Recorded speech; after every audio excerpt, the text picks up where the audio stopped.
Let me begin by just reminding us where we are in this course, reminding ourselves of what we've done and what we have yet to do. We started by talking about the brain, the physical basis of thought, and then we moved to some general introductions to some foundational ideas in the study of psychology, Freud and Skinner. We spent a bit of time on more cognitive stuff, development, language, vision, memory. Then we took a little break and Nadine told us about love. Then we dealt with the emotions, rationality, and evolution. And a lot of that, what we learned, particularly regarding the evolution of the mind, provided supporting material for what follows. We learned about cognitive neuroscience using the study of face recognition as an important case study. Human differences, behavioral genetics, nature and nurture, sex and food. My lecture was on sex. Dr. Brownell came and spoke to us about food. Today, morality. Next week, social thought and social behavior. Mysteries, basically a series of topics that don't fit anywhere in the course and really make psychologists scratch their heads. These topics are sleep, laughter, and religion. Mental illness, 2 lectures on madness, what can go wrong in your minds, and a last lecture on happiness. And then you're just done. You know a lot of psychology and a lot of stuff, and you're well prepared for your ultimate major in psychology, ultimately graduate training at a good school.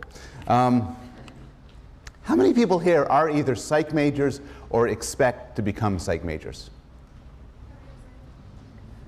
Cognitive science. So you could raise your hand too. Okay, good. It's nowhere near enough. And so I'll ask the question again. Once you deal with happiness and then mysteries, you're really not going to want to, what is there? Chemistry, anthropology, pre-med? Give me a break. Okay. We're going to deal with 3 facets of morality. We're going to talk about moral feelings, moral judgments, and then moral action, with particular focus on why good people do bad things, which will lead us to review and discuss the Milgram study, which was presented in the movie on Monday. Now, moral feelings is what we'll start off with. And we've already discussed this in a different context. The question is, how could moral feelings evolve? So moral feelings we could view as feelings of condemnation, shame, emotions like that, shame, condemnation, pride, righteous anger, but also simple affection, caring for other people, wanting to do well by them, being upset if an injustice is to be done by them. And you might think that the existence of these feelings is a mystery from an evolutionary point of view. If evolution is survival of the fittest, nature red in tooth and claw, how could animals evolve moral feelings? But in fact, we know the answer to this, and there are 2 answers to this. One answer is kin selection. So evolution works at a level of the genes, and because of that, it could give rise to animals that are themselves altruistic. And they're altruistic because they act to preserve other animals that share the same genes. And so I'm not going to spend any time on this because we've discussed in detail, but we know from previous lectures that people will be generous to others, and there's an evolutionary explanation for your generosity towards kin. It can be mathematically worked out. You're caring, your moral feelings towards other creatures to the extent of the proportion of genes that you share with them. The most altruistic behavior of all, giving your life to help another, can be explained in cold-blooded evolutionary terms. Animals that are altruistic, even to the point of dying to help another, those genes will, under some circumstances, be preserved over the genes of people who are less caring. And that is one force towards kindness. A second force towards kindness is cooperation. Even if animals are unrelated, they are nice to one another. Animals will give warning cries, they will groom at one another, they will exchange food. And the reason for this is that animals have evolved, our minds have evolved, to enter into sort of cooperative situations with other people and to surmount prisoners' dilemmas, to surmount deception and cheating. This gives rise to some emotions, including emotions that could be viewed as moral emotions, like guilt and anger. And again, grounds altruistic behavior in an evolutionary perspective. This is all by means of review. But the question you can now ask is, fine, that's why moral feelings might evolve. But what do we know as psychologists about the emergence and nature of moral feelings in individuals? What's the psychology of moral feeling? And this is an issue I'm going to talk about now, but I'm going to return to next week when we deal with issues such as liking and disliking, racial prejudice, and other things. But I want to deal now with a couple of interesting case studies about moral feelings from a psychological point of view. The first one I want to deal with is empathy. And empathy has different definitions, but we can simply view it as the feeling that your pain matters to me. If you are hurt, that is in some sense painful for me. If you are sad, that affects my own mood. I am not a selfish creature. I am built, I am hardwired to be attuned to your pain. This is an old observation. Adam Smith, who is often falsely viewed as a proponent of selfishness and hard-headedness, was quite explicit about the pull this has. He notes, when we see a stroke aimed and just ready to fall upon the leg or arm of another person, we naturally shrink and draw back our own leg or arm. And when it does fall, we feel it in some measure and are hurt by it as well as the sufferer. If you see somebody being kicked in the groin in a movie, you might yourself tense up. If you see somebody bang their thumb with a hammer, you might cringe. Here's a good illustration of somebody in anticipatory pain. Now, it's a very British face, actually.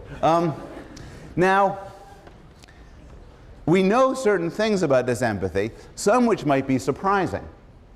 The pain of others is aversive even for babies. We know this because if babies hear other babies crying, they will get upset. The crying of babies is aversive to babies. Now, some of you may be sufficiently cynical to say that could be explained in other ways. For one thing, one theory is that babies hear other babies cry. Because babies are so stupid, they think they themselves are crying.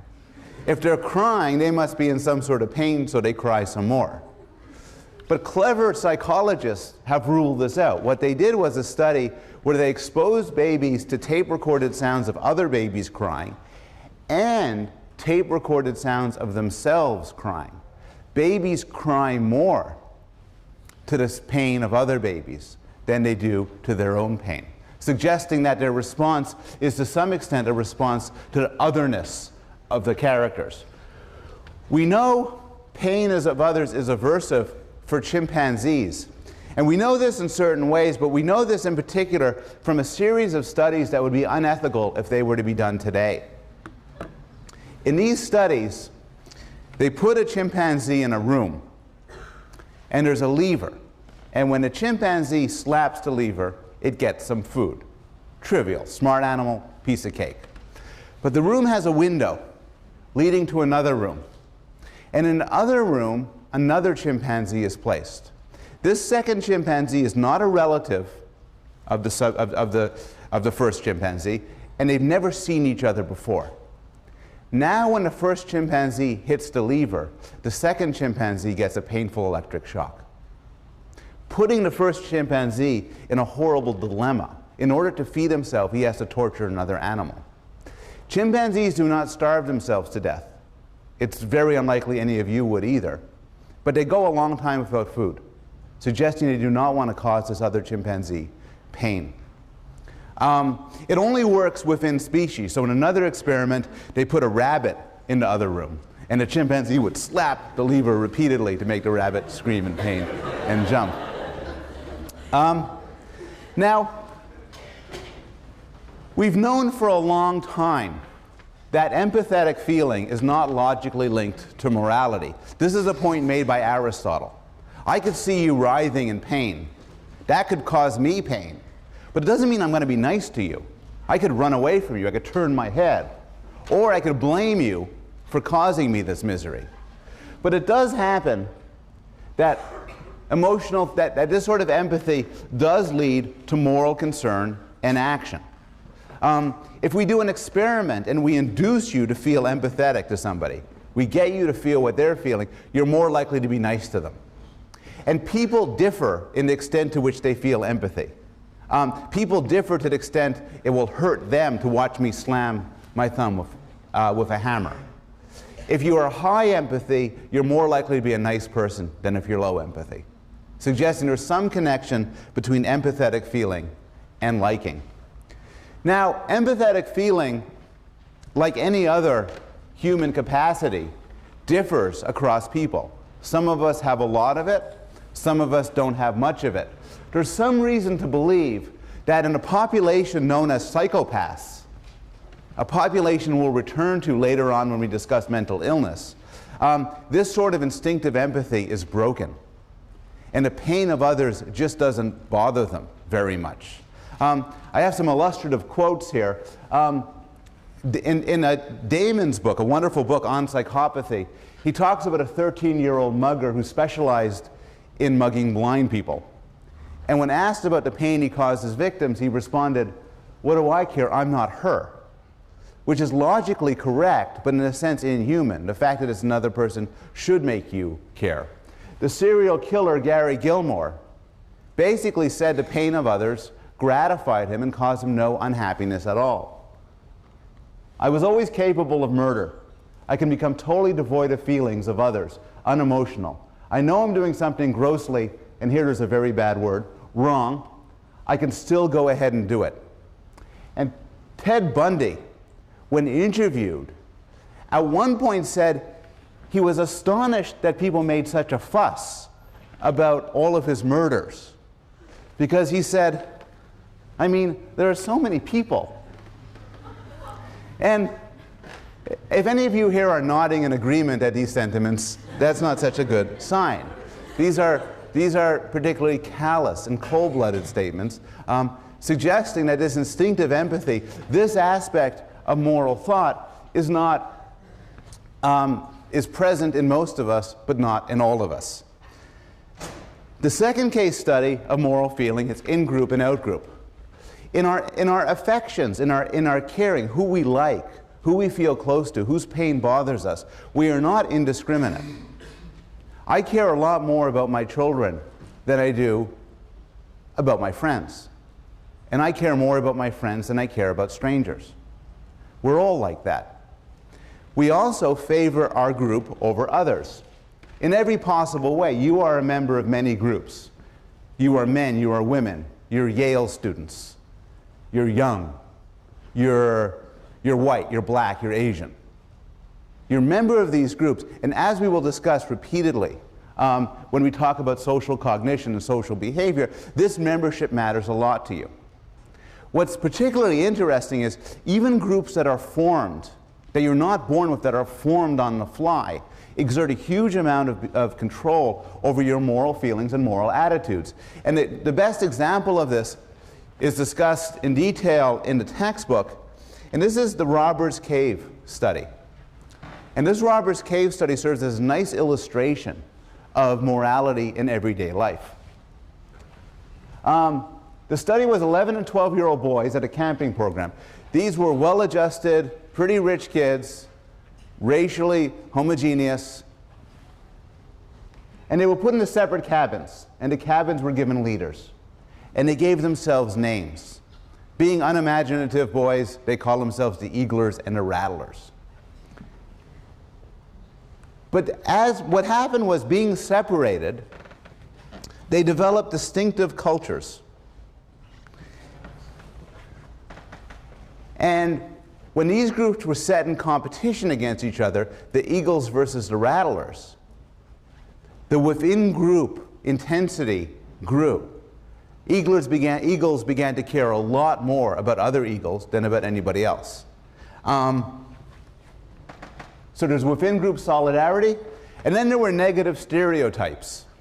So these groups developed different cultures. It was a randomly cut apart, kind of like Yale colleges, actually, where you get a random assortment of people. But despite the fact that the assortment is random, the division is random, cultures begin to emerge. The eagles prided themselves on being clean living, not using cuss words, and treating each other with respect. They viewed the rattlers as dirty and tough, and kind of slovenly slobs. The rattlers viewed the eagles as goody-goody kids.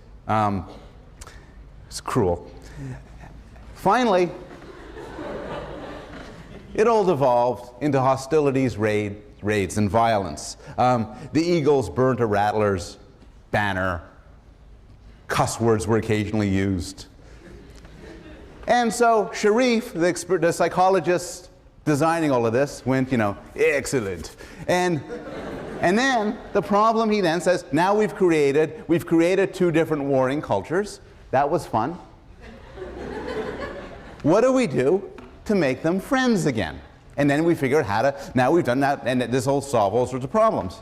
So they started off, they wanted to have, they set up peace talks, where a representative of the eagle and a representative of the rattler were set to meet and plan ways that they could, you know, disarm and stop using cuss words and everything like that.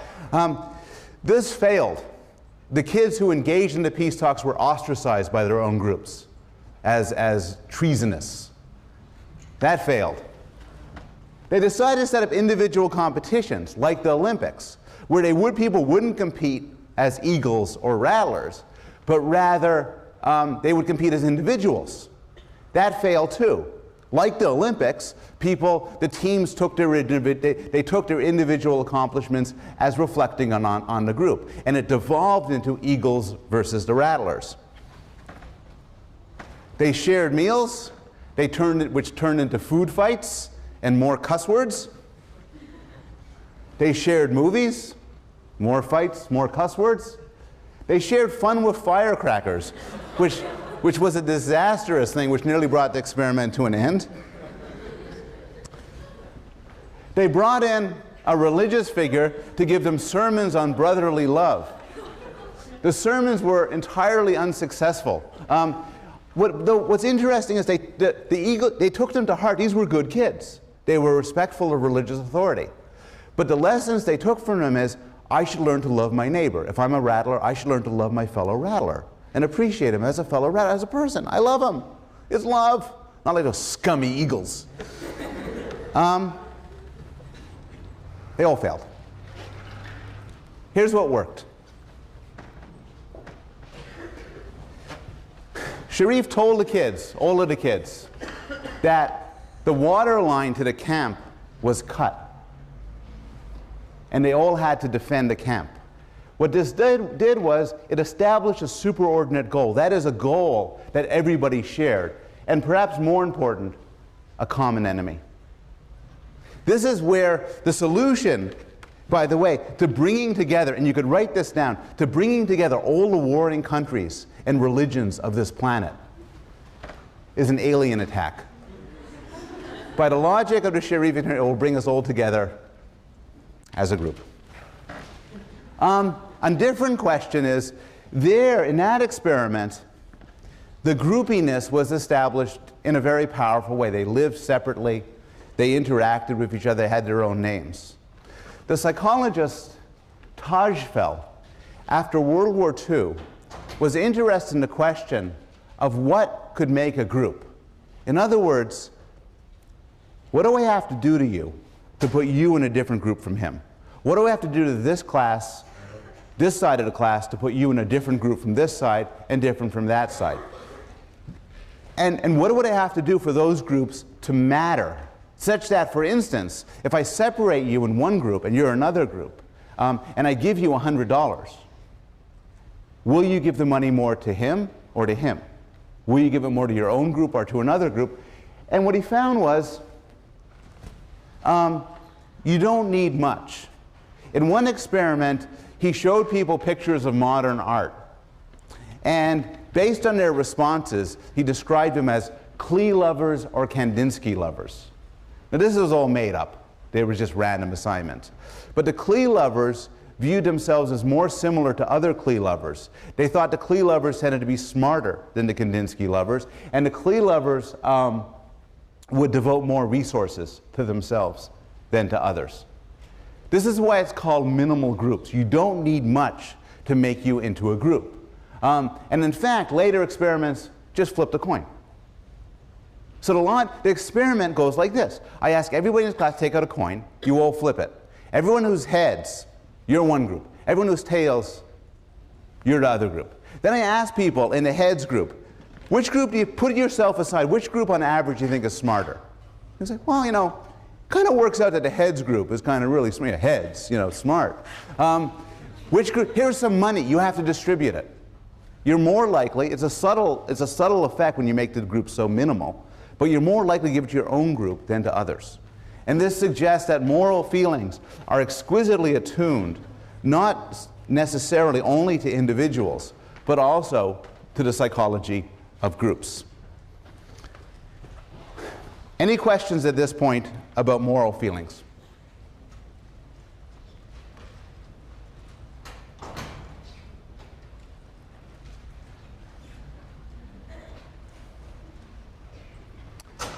Yes? How is whether you, how you form into groups, how is that morality? It's morality. It bears on morality because it bears on, so the question is, how does group membership, how does that relate to the topic of morality? And the answer is, the moral feelings we're talking about are feelings like empathy and caring. For me to have a moral feeling towards you means you matter to me. If you were to be harmed, I would view it as wrong. And the group experiments suggest that the extent to which these moral feelings operate are partially determined by the groups to which we belong to. If I'm American and you're from another country, I will view myself, this is a very kind of obvious finding, my obligations to you will be seen as less than if you were another American. If I'm a Klee lover and you're a Kandinsky lover, I don't think you quite deserve as much as me.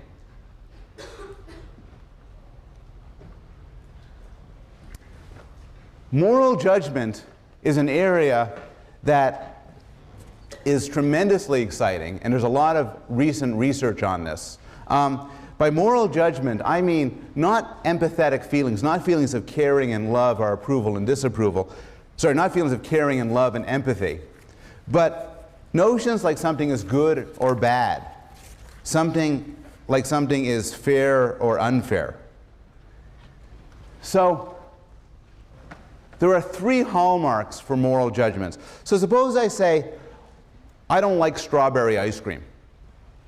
That's an evaluation, that's a judgment, but it's not a moral judgment. Why not? Because I don't think it carries a sense of obligation. I don't think anybody's obliged to eat or not to eat strawberry ice cream. And it doesn't carry a notion of sanctions, meaning I don't think anybody should be punished for eating strawberry ice cream. On the other hand, if I say, I don't like baby killers, that actually is a moral judgment in my case. So it's not merely I say, well, I don't like baby killers, you like to kill babies.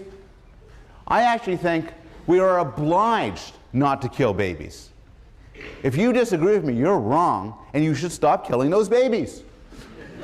Should you fail to stop killing those babies, I think you should be punished for killing babies. And that's what my judgment about no killing babies makes it a moral judgment. Now, some people are tempted to look at this the wrong way and say, look, what a weird topic, morality. I don't believe in morality.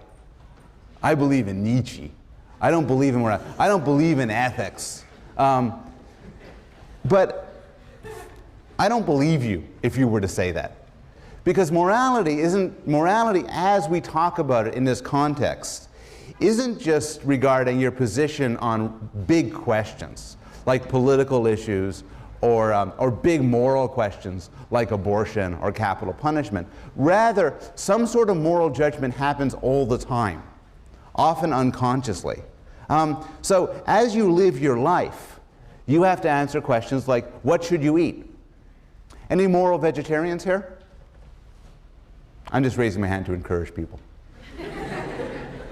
Okay? Anybody give to charity? Anybody not give to charity? Good. Different from the moral vegetarians, I noticed. Who do you socialize with? There's homeless people around Yale and New Haven. What do you give to them? You avoid their eyes? Do you, what do you want to do with your life? Who do you have sex with? Under what context or conditions? These are moral questions. I view, my favorite moral dilemma is, as I'm walking down the street and I see somebody I sort of know, do I like avoid eye so I don't have a conversation? Or do I say, hey, how are you doing? Or do I kind of do the nod, hoping that there won't be more than this nod? And then after I leave and I say, oh, I should have made eye contact with that person. I'm such a jerk. There's a homeless person. But these are day-to-day moral questions we struggle with all the time. And so there's a centrality in the study of how we do moral reasoning. So what do we know about moral reasoning? Well, we know that there are some universals. There are some aspects of moral reasoning that show up everywhere on Earth. And there's some evidence, though it's not particularly strong at this point, that these same intuitions show up in young children and in non-human primates, like chimpanzees, capuchins, macaques, and so on. And these are things like anger at cheaters, gratitude towards sharers, the sort of things you'd expect to come out in a prisoner's dilemma. Feelings that some things are right and some things are wrong. And these are foundational. But at the same time, the study of moral reasoning is a fascinating issue for those of us interested in cross-cultural psychology, because there are plain differences across cultures. So the anthropologist Richard Schwader gives a list here of human differences. People have found it quite natural to be spontaneously appalled, outraged, indignant, proud, disgusted, guilty, and ashamed by all sorts of things. Then there's a long list: masturbation, homosexuality, sexual abstinence, polygamy, abortion, circumcision, corporal punishment, capital punishment, Islam, Christianity, Judaism, capitalism, democracy, flag burning, miniskirts, long hair, no hair, blah, blah. Parents and children sleeping in the same bed, parents and children not sleeping in the same bed, women being allowed to work, women not being allowed to work. If I put it down in a list and got people to tick it off, what you all thought, there would be some differences. Some of you think meat eating is okay. Some of you do not. Some of you might have different views about divorce. Most of you believe women should be allowed to work. Most of you will be in favor and not morally scolding of homosexuality. You'll be lukewarm about polygamy. Nobody will like abstinence, and so on. But if we gave that same list to people in a different culture, they tick off entirely different things. These are ways in which people vary. I don't think people vary in their feelings about baby killing. I don't think people vary about the feelings of, I do something for you, and then you don't do something for me. I think that's gut level, hardwired, evolved to solve prisoners' dilemmas. But these are important issues, and these vary a lot from culture to culture. And a good theory of psychology has to explain how these differences arise. And Schwader has a theory which is quite interesting. Schwader argues that there are three styles of thought, three different frameworks of moral thought, three different ethics. There's an ethics of autonomy. This is what moral philosophers within our culture view as morality. Notions of rights, of equality, of freedom. But many cultures focus on an ethics of community, bringing together duty, status, hierarchy, and interdependence. Other cultures focus more on an ethics of divinity, where notions such as purity, sanctity, pollution, and sin are relevant. So, for example, when we're talking about the rights of men and women and what they should be allowed to do, many people in our society, following an ethics of autonomy, will argue that they should have equal rights in all domains of behavior. Since they're sentient, free creatures, they should have a right to do whatever they want unless there's a compelling argument against it. And the compelling argument would have to involve some infringement of the freedom of other people. On the other hand, if you're in an ethics of community, you might argue that men and women have different rights and different responsibilities. They may be born to perform certain things, and as such, they're duty-bound to follow them. If you're from an ethics of divinity, you may appeal to religious injunctions against certain actions and behaviors. And these may differentially restrict the behavior of men and women. You might believe, for instance, that women should not prepare food when menstruating because it would contaminate the food. You may believe that there's severe restrictions about who could have sex with one another that don't have to do with human rights and human freedom. It has to do with the way things should be because of issues of pollution and sin. Now, Western cultures, as I said, are highly invested in an ethics of autonomy. And so debates we have in our culture tend to be framed in terms of an ethics of autonomy. If we have a debate about abortion in this class, some people might say, look, the fetus is a sentient being, and as such, it has a right to survive and shouldn't be killed by its mother. Other people would argue, no, a woman has full freedom over her own body, and as long as the fetus is within the body, she has a right to control it. If we're arguing about hate speech, we could talk about the balance between the rights to freedom of speech versus the right to a certain quality of education free of harassment and humiliation. Those are the way we frame things.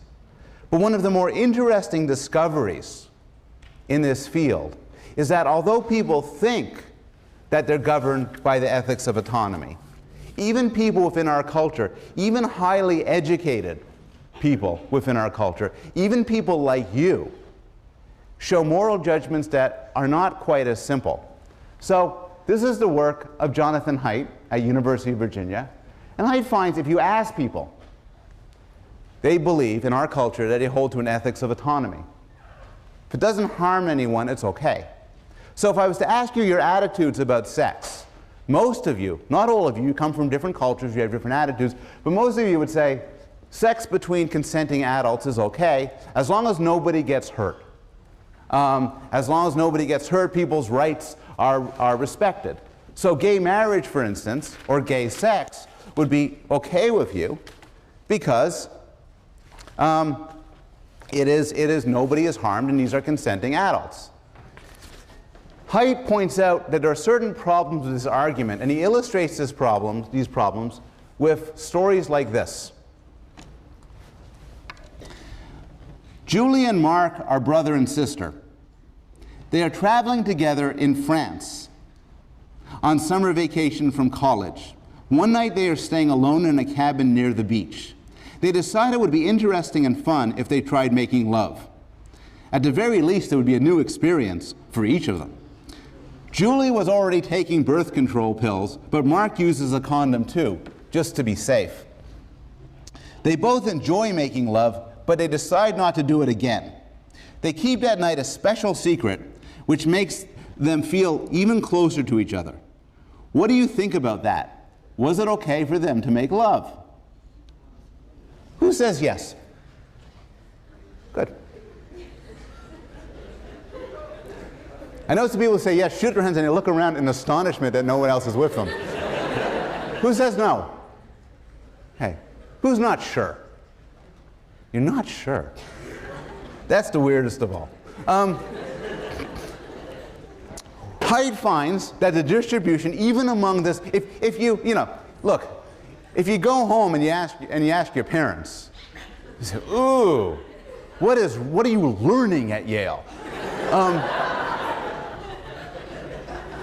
This is a very unusual culture in where some people will say it's okay.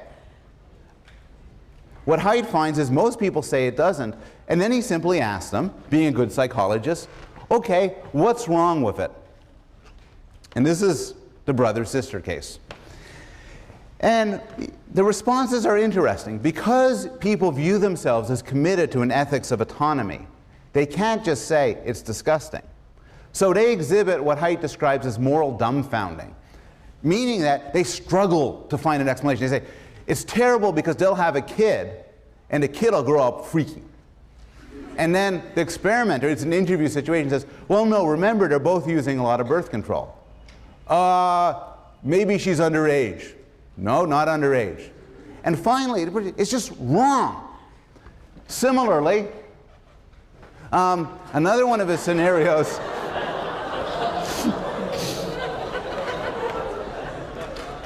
this isn't as bad as you might expect. The family dog is playing outside and gets hit by a car.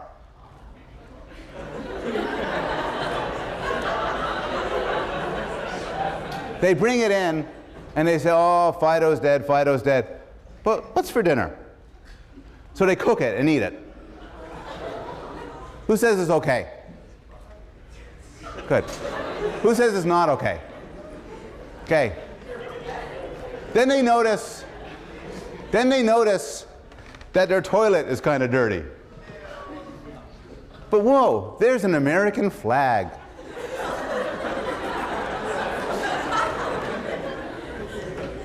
They then use the toilet to clean the flag. Who says that's okay? Anybody think it's not okay? And just keep in mind, we're getting sort of even responses here.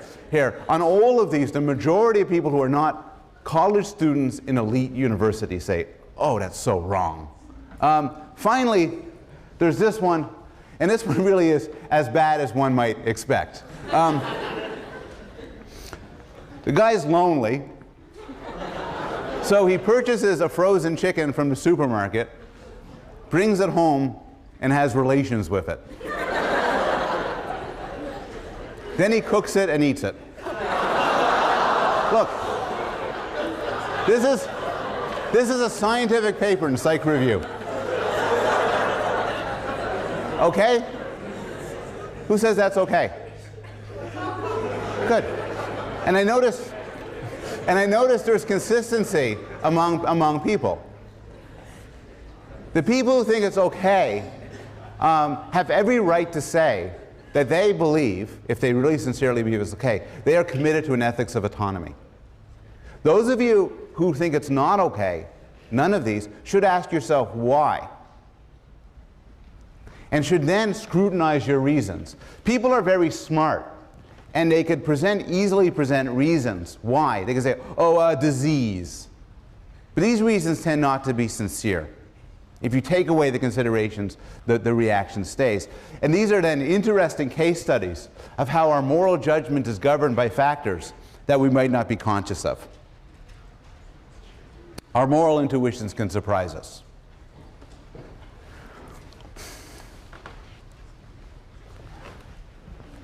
The motivation for Milgram's work, and this is the final thing we'll talk about in the context of morality. The motivation for Milgram's work was the Holocaust.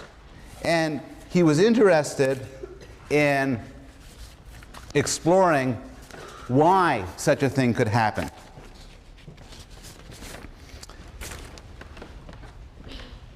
I should note, by the way, you know from the movie that Milgram was a Yale professor. He left Yale when he didn't get tenure, moved to Harvard, didn't get tenure there too. He had a reputation by then as a mad doctor. He ended up at City University of New York, became a full professor at age 33, died in his early 50s. Did not lead a good life, but had extraordinary discoveries. Another discovery, which we'll talk about next week, is, has anybody heard the phrase 6 degrees of separation? Milgram. And we'll talk about that later. Milgram had a powerful imagination. Okay, so we know this. This is all review. There's the guy. How many of you laughed when you saw the movie? Interesting question, why? And we'll talk about that in a little while. Shocks, slight shock to XXX. This is just repeating what you've seen.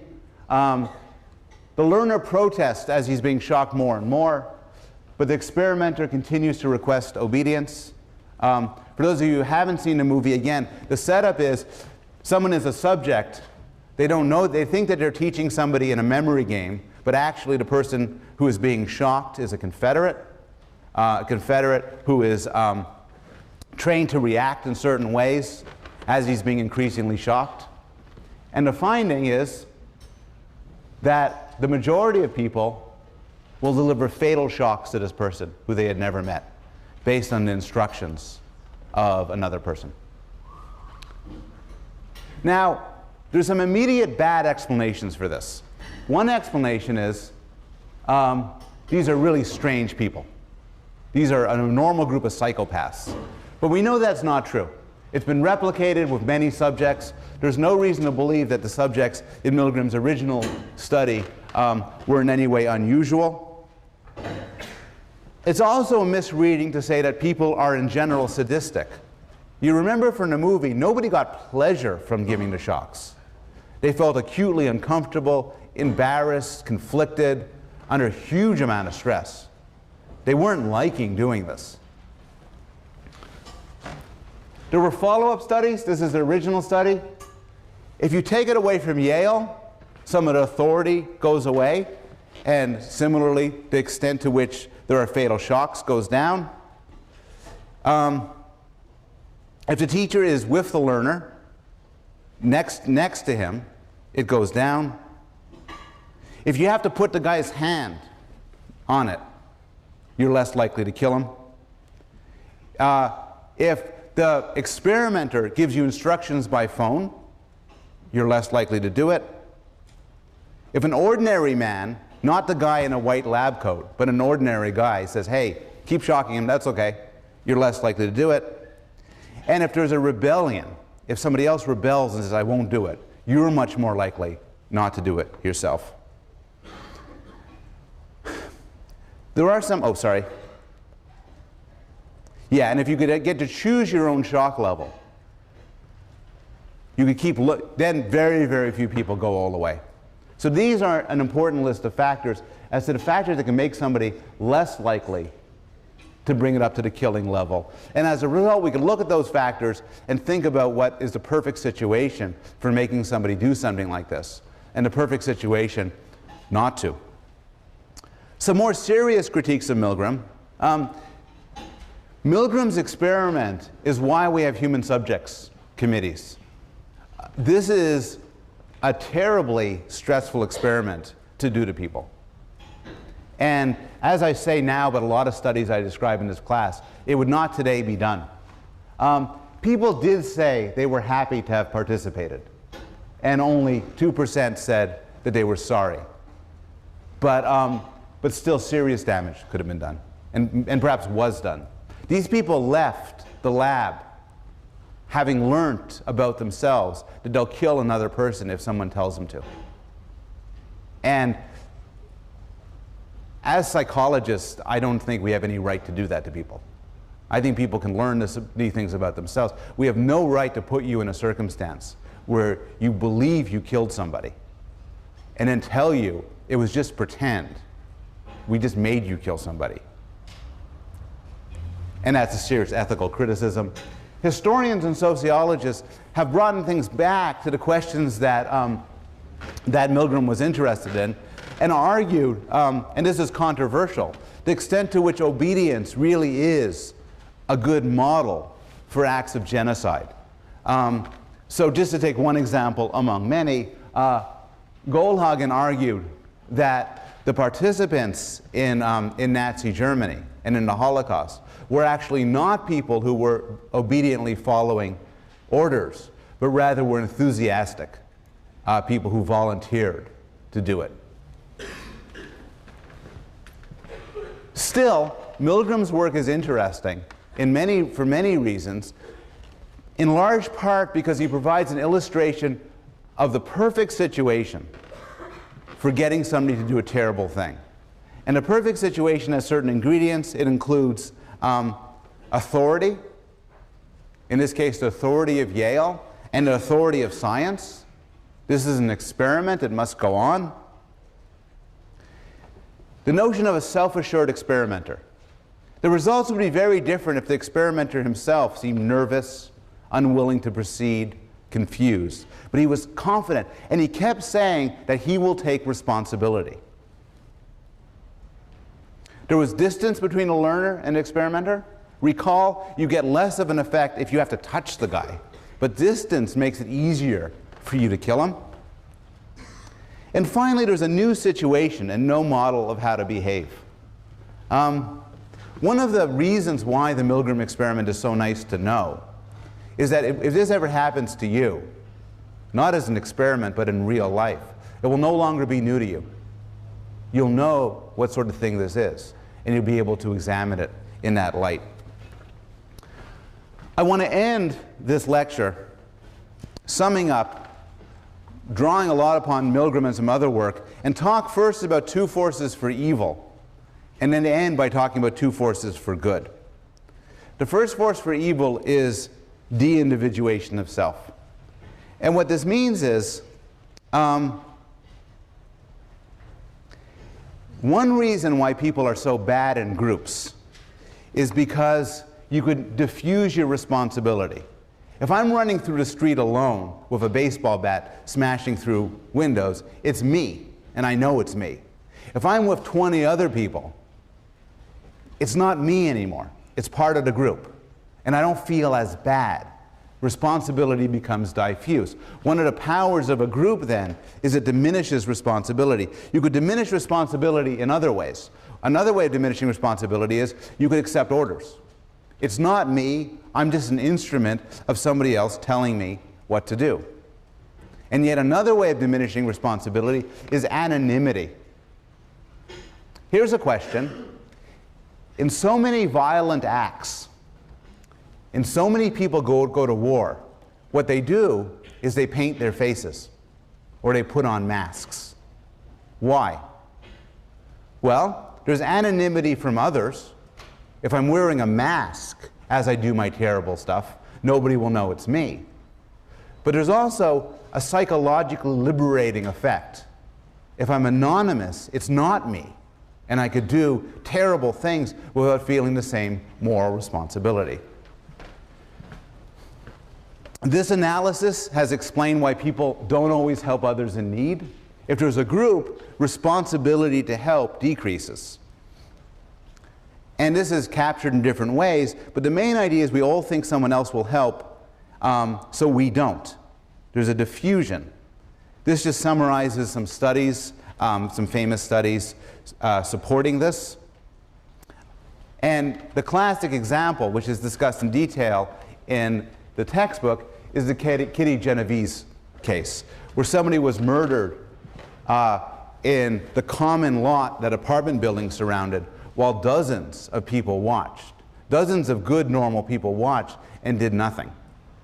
If there's some advice I've heard on this, which is pretty good advice, if you're ever in a predicament on a city street, you know, you have a heart attack, you broke your leg, you're being mugged and everything, and this is based on the research, screaming help is often not very successful.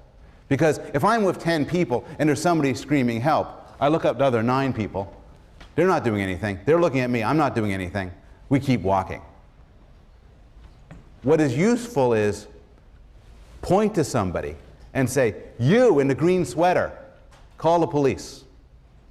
And the psychological evidence is if I'm wearing a green sweater and somebody asks me to call the police, I will call the police. I'm a good guy.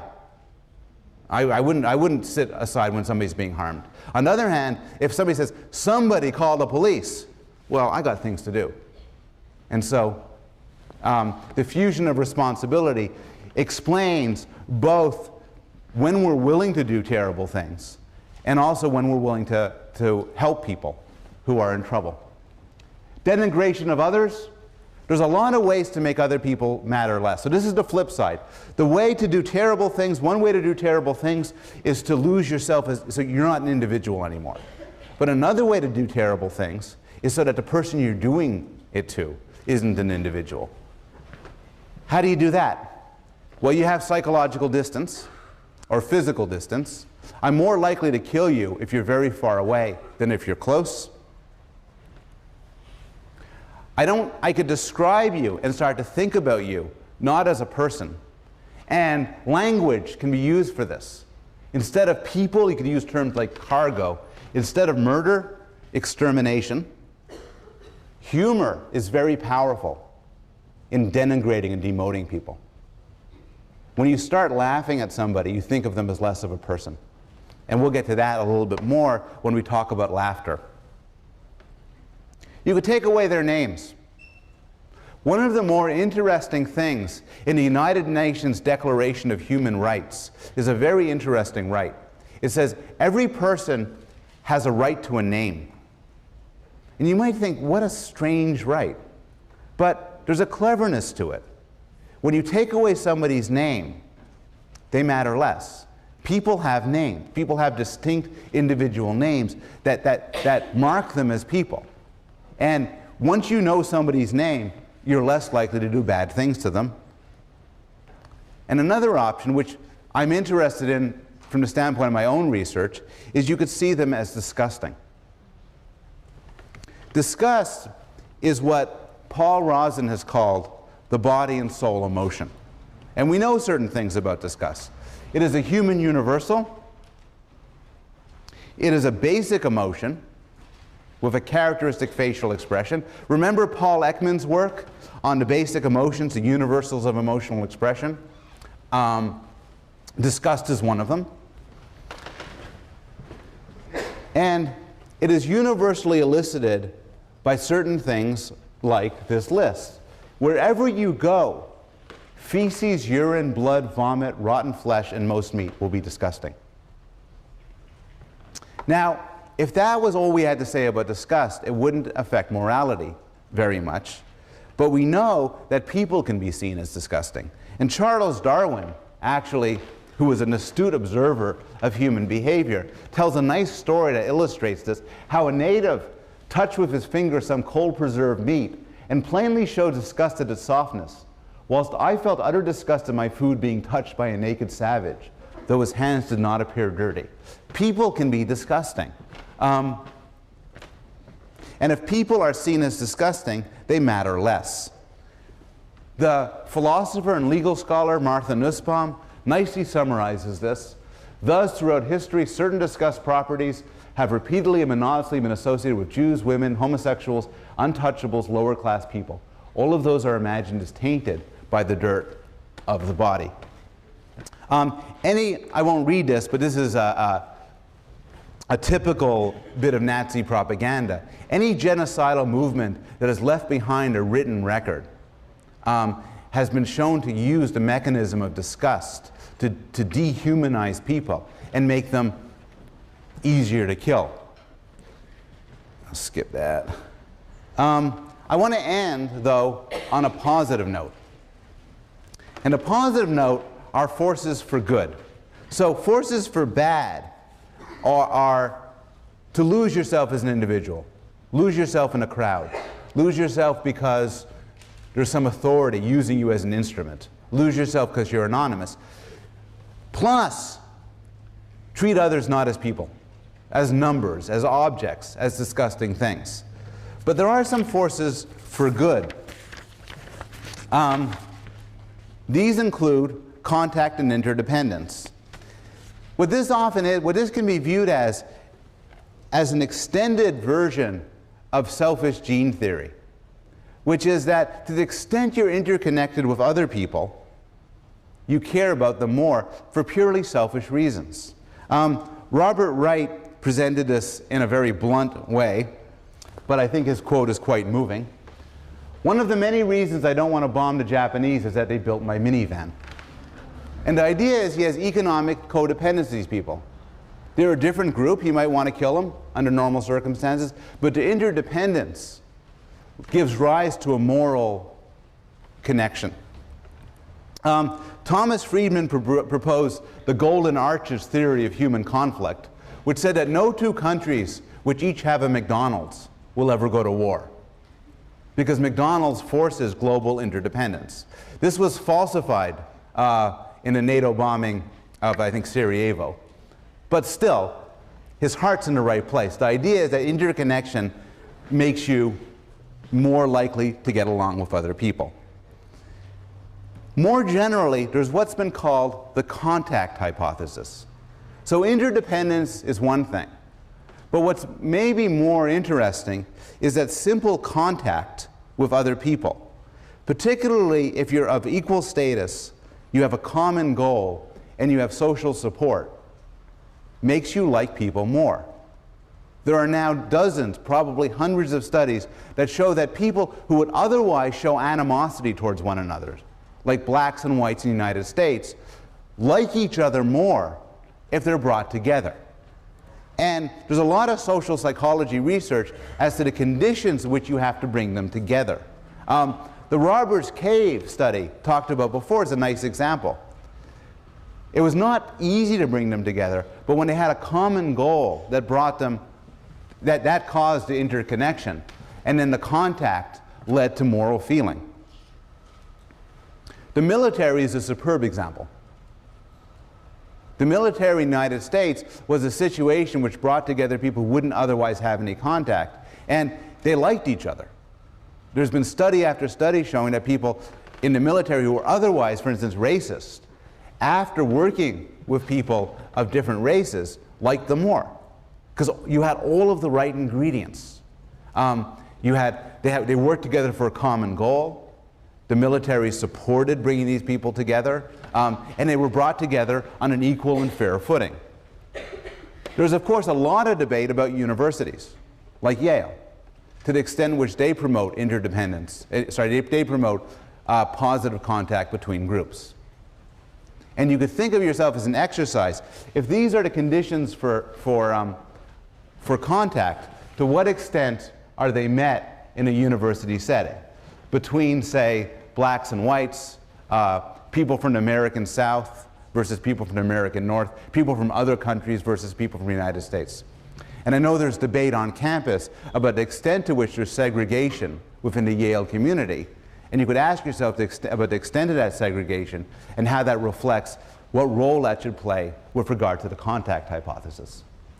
Finally, and this is the last thing I'll say, if you take another person's perspective, you'll care more about them. This is the final force for good from a moral perspective.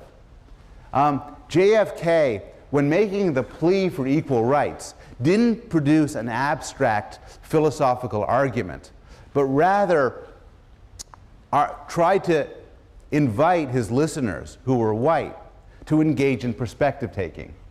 If an American, because his skin is dark, cannot eat lunch in a restaurant open to the public, and so on, so on, so on, then who among us would be content to have the color of his skin change and stand in his place? Who among us would be content with the counsels of patience and delay? Again, Nussbaum goes on and talks about how in Greek dramas invited people to take the perspectives of those who they would never imaginably be or even be in contact with, and argued that this led to an empathetic expansion.